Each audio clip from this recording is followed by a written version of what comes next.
Welcome back. You are watching CNBC TV 18 and you're joining us from the Gurgaon plant of Hero MotoCorp. With us right now is the new CEO of the company, Niranjan Gupta. Niranjan, thanks once again for being with us. Let me begin by asking about your market share, about growth in the India market and global markets. 8% growth in FY23. What kind of a growth are you really targeting? Slowdown in exports. This seems to be a concern. Do you see any improvement in exports at all? So let me talk about the market share first and the growth. The way we look at it is we are very strong in the commuter segment. Give or take some bips here and there, it keeps moving. Sometimes we lose, sometimes we gain back. Our role there is to grow the category. It's not so much about market share. Our market share has to come from new segments, and which is where I spoke earlier to you about winning in premium. And that's where our market share, incremental market share is going to come from. Overall growth, we are quite optimistic on the economy as well. And of course, two-wheeler in specifically. Given that all the GDP indicators are tracking positively. We've seen some of the reports recently which has been revised upwards. We know the interest rate cycle which has been kind of paused. In a lot of countries, the cuts have started. The capex spending is high. All of these will translate into higher incomes and also propensity to spend, even at the bottom of the pyramid. And premium, of course, is growing very well because the middle class, upper middle class, they really want to spend. That consumerism, that spending is really going up. So we're quite optimistic about the growth of prospects of the industry. And of course, given that we are going to come out with a lot of launches in the segments that we have not been, obviously, we are targeting increase in market share. How would you focus on increasing exports, increasing your global market share? Is there any blueprint, any plan you've put in place? Yes, we do have plans in place. As I said, Parikshit, that while obviously we'll cater to all these markets, but disproportionately put resources in 8 to 10 markets. Some example, for instance, Nigeria is a big market. It's a $1 million+ market. We've got Colombia, of course, close to 1 million. Closer home, you have Bangladesh, Nepal. Sri Lanka had suffered in economy, but it's coming back. Some of the African markets. Plus, we are also planning to enter some of the Southeast Asian markets, which are actually big markets. So that comprises the 8 to 10 big markets where we would really put our focus to scale up, while, of course, continue to cater to the rest of the market as well. Right. Just to speak to you about the electric vehicle plans, the Vida was rolled out last December. How many scooters have been sold so far? You have a plan to touch 100 cities by the end of the year. What kind of a production ramp up are we looking at? So I would see, because we launched 3 cities, we were doing pilot and testing. And then we said, if you remember in December, we had said that we will go to 10+ cities by March. The change that we have done is in the scale of ambition. And you've seen that we have already announced that forget 10, 20, and 30. We're going to go to 100+ towns before March end. So the key focus is on expanding and putting it in as many cities, because our product in these 3 cities, the customer feedback has been excellent. And that gives us confidence to now not just go to the next 10 or next 20, but just scale it up to 100+ towns. So I think that's one departure or a big change that we've done. The second that we are doing is, earlier, we had plans to put Vida only through exclusive stores, which is dedicated EV stores. And we've changed that now. So there will be dedicated stores in big cities and towns. But other than that, we'll also be using the Hero 2.0 that I spoke about and put our Vida in those stores. So effectively, in every city, we are going to actually sell through our existing dealer network as well. Now, that's a very captive footfall that comes, and they're inquiring a lot about EV, a lot about Vida product. So we're going to capture that as well. So how many touch points will Vida have by the end of the year in terms of outlets? Should be 200+ at least. If you're talking 100 towns, some of the towns will have 3, 4, some may just have 1. So I would say 200+ in the next 12 months probably. Ola today has become the market leader very fast. They're selling about 30,000 scooters a month. You wouldn't like to give us a number as to what kind of a monthly production that you're looking at? Parikshit, all I can tell you is, given the framework of EV that's changing rapidly, whether it's in terms of customer, whether it's in terms of regulatory, or the battery side, the cost side, or the fame that everyone is aware of, I can only say that don't go by the current leadership in the market. It's going to change dramatically over the next 3 years. How much are you going to be investing out of your capex towards electric vehicles Yeah. right now? Could you give us a sense of that? See, our capex guidance has been that, and typically we have given the guidance of between 1,000 to 1,500 crores a year.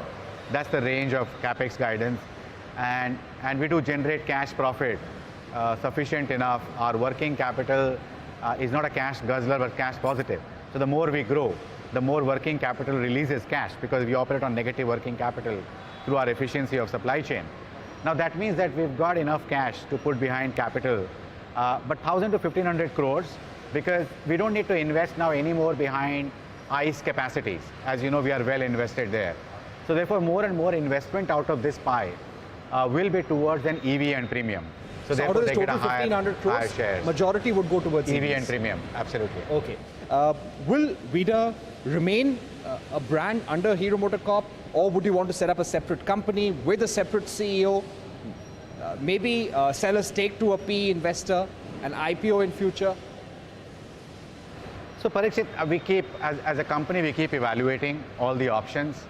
Right now, our focus is to ensure that we build leadership in EV, and that's where the focus is.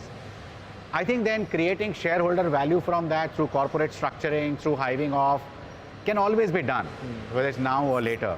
I think right now we want to focus on the business, and then thereafter, those decisions of corporate structuring, capital, PE, are always on the anvil, always getting evaluated. And at the right appropriate time, we will take the call. Right. How much of a hit did the company take because of the FAME subsidy reduction? Before that, you took a 20,000 price cut because of the charger issue. Yeah. When you had to bundle the cost of the charger in the overall cost of the vehicle. So I would answer it in a bit different way. First of all, on the retrospective impact, we have had very marginal impact because we had not sold many. We launched only in December. So unlike other players who've had to cough up on the past. Moving forward, let me put it more from industry perspective. That overall, if you look at the industry revenues and costs put together because of these two regulatory changes and the FAME subsidy, would be impacted anywhere between 30,000 to 40,000 rupees per unit, per vehicle. Now the players need to find a way out, and the way out is a combination probably of pricing. Now the moment you do pricing, then your addressable market goes down to that extent. And then on the P&L, you take some hit and therefore manage it through cost management. So my one answer to that would be, obviously we need to cater to the customer and the price points have to be right for customers to buy. Therefore, the industry, including us, have to be overtly focused on innovations to reduce costs in EV. And I dare say that those players who are able to do it faster and bigger and better are the ones who will have more chances to survive and actually take the long run. Others will probably get folded or get consolidated. Right. Because it's a big number that we're talking about. Right. So are you okay with FAME subsidies going all together, or would you want some subsidy support to continue always? And how are you going to keep the cost low, Niranjan? Could you also give us a sense of what is the current loss per vehicle in EVs? Whatever policies that we have coming from the government has given PLI, it did FAME for some period of time. I think the visibility and stability of a long term for the policies, that's very important. Because eventually then industry and the players adapt to that reality. So I think rather than short term, whatever the decision is, the visibility should be there, whether it's 2 years, 5 years, 7 years. Make it visible at the upfront, all the quantum, so that you don't have to make these changes. So I think these changes are the ones that puts industry out of the gear. Otherwise, whatever decision taken should have a long-term stability and visibility. Leaving that aside, industry cannot be reliant on subsidies. There's no business model that should be reliant on subsidies for long term. So the faster we adopt or adapt to this and have viable business models, and which means focused on technology, innovation, to ensure that you are cost competitive. Because so far, the new players, the startups have focused on being price and product competitive. Right. But what has been forgotten is to be cost competitive and business competitive. Correct. And I think, and that's probably because of the earlier era of funding, where cash burn used to be the fancy word. And that cash burn has now fortunately gone back to cash earn. And the moment you do that, then you are focusing on the right P&L parameters. Right. So I think that's very important. Good thing is that everybody is working on that direction. And solutions will emerge. Right. My final question. Yeah. CNBC TV 18 has been running a campaign called Future Female Forward to increase the representation Yeah. of women from the shop floor to the boardrooms and have enabling policies as well.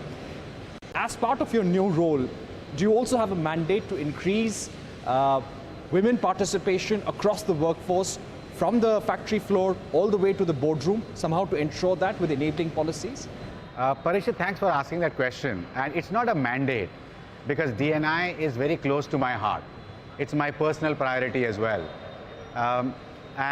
Recently, we came out with that statement as well, that we want to reach 30% by 2030. And our board is already having 30% in terms of representation. Now, a couple of things I want to talk about is, A, it's not just a number. So we're not going to drive mindlessly a number. Meritocracy will continue to remain priority. So it's not about just having a number for the sake of numbers. It will be 30% women in our entire employee base, and there because they rightly deserve to be there, and they rightly compete at the same level, and not because we are driving a number. I think that's one.